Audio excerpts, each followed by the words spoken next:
Pemirsa, Menteri Agama Fahrul Razi terkonfirmasi positif COVID-19 usai jalani tes swab. Menteri Agama dipastikan dalam keadaan baik dan menjalani isolasi mandiri. Menteri Agama Fahrul Razi terkonfirmasi COVID-19 setelah menjalani tes swab 17 September lalu. Meski positif COVID-19, saat ini kondisi Menteri Agama dalam keadaan baik. Menteri Agama kini tengah menjalani isolasi mandiri dan tugas sebagai Menteri Agama didelegasikan kepada Wakil Menteri Agama. Sementara itu, kegiatan di kantor Kementerian Agama masih berlangsung normal. Layanan dan kegiatan kementerian berjalan dengan mengedepankan protokol kesehatan ketat. Belum ada arahan lockdown menyusul Menteri Agama yang terkonfirmasi positif COVID-19.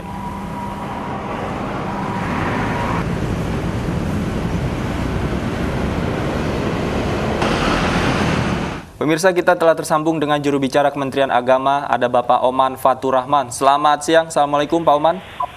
Selamat siang, Waalaikumsalam warahmatullahi Mas Davi. Baik, Pak Oman bisa dikonfirmasi bagaimana kondisi kesehatan Pak Menteri saat ini, Pak? Ya, terima kasih. Pertama, tentu seperti yang diketahui, memang kami ingin menyampaikan kondisi Pak Menteri Agama. Per tanggal 17 September kemarin beliau terkonfirmasi positif COVID-19 dan memang ini kan bisa menimpa siapa saja ya. Jadi alhamdulillah beliau baik, mungkin karena sedikit kecapean dan setelah menjalani tes swab memang terkonfirmasi positif. Tapi alhamdulillah kondisinya baik. Baik, Pak Oman, ini sebelum Menteri Agama dinyatakan positif COVID-19, sebelumnya menjalani kegiatan apa saja, Pak? Ya, pada minggu ini tuh sebetulnya kegiatan beliau lebih banyak di Jakarta ya. Kemarin memang sempat pada sehari sebelumnya ke NTB, jadi ada kegiatan di sana. Baik, Pak Oman, kemudian ketika Pak Menteri Agama terkonfirmasi positif, prosedur apa saja yang akan dilakukan oleh Kementerian Agama, Pak, mengingat ada kewajiban untuk mengurangi aktivitas khususnya di kantor Kementerian Agama, Pak? Pertama sebetulnya tentu saja sesuai dengan prosedur medis ya. Yang pertama dilakukan itu kan selain treatment kepada beliau sendiri, itu dilakukan tracing. Jadi penelusuran kepada siapa saja khususnya di Kementerian Agama sendiri yang melakukan kontak langsung per tanggal tertentu. Memang tim medis Kementerian Agama punya catatannya begitu ya. Dan itu sudah dilakukan, bukan akan. Jadi sudah dilakukan tracing, termasuk kepada saya juga, alhamdulillah negatif, begitu ya. Nah, yang kedua terkait dengan kantornya, sebetulnya kalau kantor Kementerian Agama sejak beberapa waktu lalu pun, seiring dengan PSBB di Jakarta, termasuk yang kedua kali ini, memang sudah membatasi 25% itu karyawan yang masuk sesuai ketentuan secara bergantian. Lalu dilakukan juga penyemprotan, disinfektan, sterilisasi, dan juga untuk masuk ke kantor juga dilakukan protokol kesehatan ya, sesuai dengan standar ya. Itu yang sudah dilakukan. Baik, namun untuk aktivitas di Kementerian Agama apakah masih berlangsung? Ya, tentu saja aktivitas tertentu yang memang kan ini terkait dengan pelayanan publik ya. Ada hal-hal yang tetap harus dilakukan karena Kementerian Agama ini menangani 4.700-an satuan kerja di seluruh Indonesia yang tidak termasuk bantuan penyaluran bantuan ke pesantren, ke madrasah gitu ya. Jadi tidak total diberhentikan operasionalnya. Kita mengatur ritme saja supaya pelayanan umat, pelayanan publik tetap dapat berjalan, tetapi kita tetap juga mematuhi protokol kesehatan sesuai dengan yang ditentukan. Baik, terima kasih Pak Oman Fatur Rahman, juru bicara Kementerian Agama sudah bergabung bersama kami di iNews Siang. Sehat terus Pak, salam kami untuk Pak Menteri Agama, selamat siang. Pemirsa, hari ini larangan penggunaan masker scuba dan buff di dalam komuter lain mulai diterapkan. Di Stasiun Bekasi dan Depok, Jawa Barat, sejumlah penumpang dilarang masuk stasiun karena masih menggunakan masker scuba dan buff. Mari sama-sama kita bantu pemerintah dan juga tenaga Di depan pintu masuk stasiun, petugas terus memberi imbauan kepada calon penumpang untuk tetap menjaga protokol kesehatan, termasuk tidak menggunakan masker scuba. Beberapa calon penumpang KRL ditemukan masih menggunakan masker scuba dan buff. Petugas gabungan yang berjaga meminta mereka membeli masker medis sebelum naik KRL.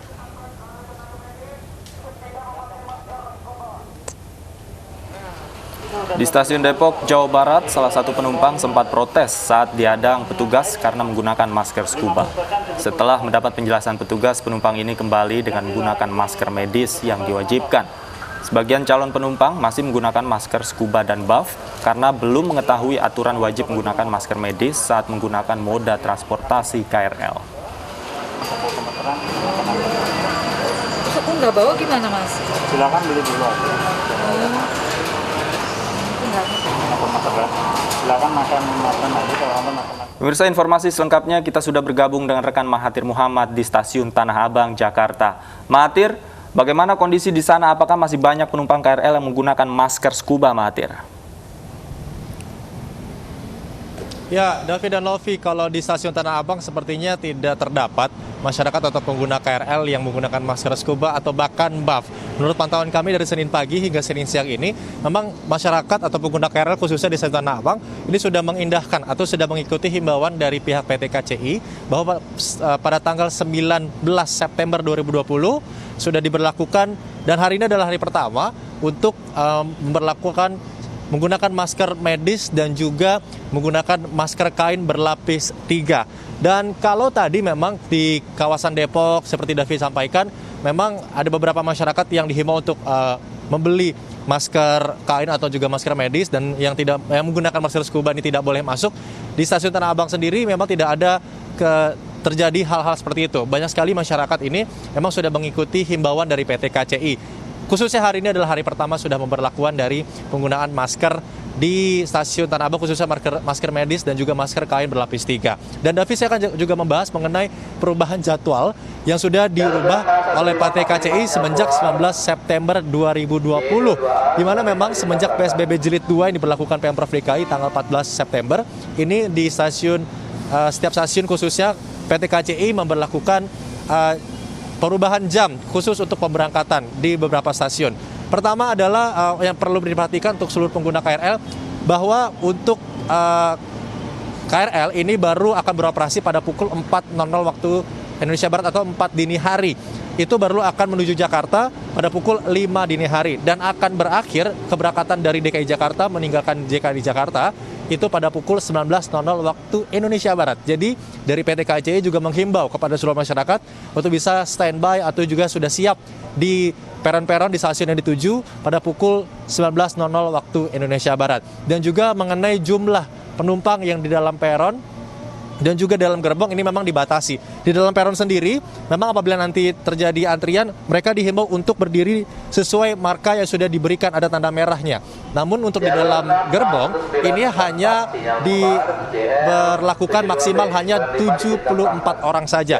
Apabila lebih dari itu, nantinya penumpang KRL akan dipindahkan ke gerbong lainnya, melihat nanti gerbong lainnya apakah ada perubahan atau tidak, maksudnya ada kurang sedikit atau memang jumlahnya sesuai pas dengan dari gerbong tersebut.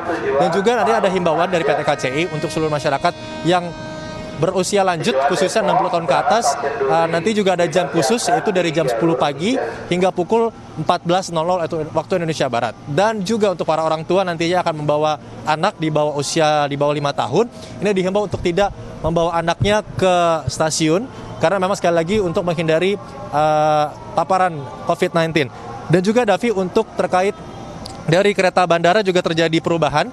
Ini terjadi perubahan pukul 5.40 atau setengah 6 pagi hingga pukul 17.40 waktu Indonesia Barat.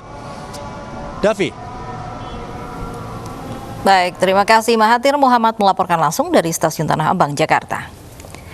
Di masa pandemi COVID-19, masker menjadi piranti wajib bagi masyarakat saat bepergian. Namun masker seperti apa yang efektif untuk mencegah penyebaran virus corona? Mari kita simak liputan berikut ini.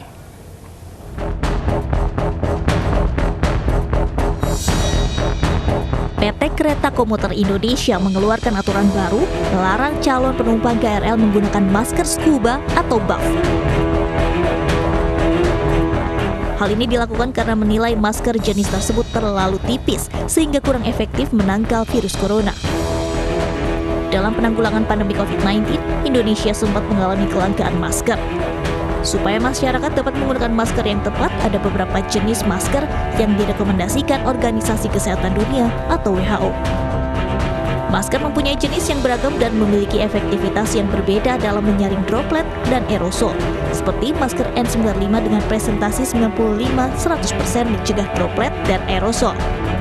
Selanjutnya masker bedah dan masker FFP1 yang memiliki efektivitas 80 hingga 95%. Lalu di urutan berikutnya ada masker kain 3 lapis dengan efektivitas 50 hingga 70%. Sedangkan masker scuba dan buff hanya memiliki tingkat efektivitas 0 hingga 5%. Meski sudah memakai masker, masyarakat tetap diimbau menjalankan protokol kesehatan COVID-19 yang lain, seperti rajin mencuci tangan dan menjaga jarak fisik. Hal ini penting dilakukan guna mencegah penyebaran virus corona. Tim Liputan iNews melaporkan.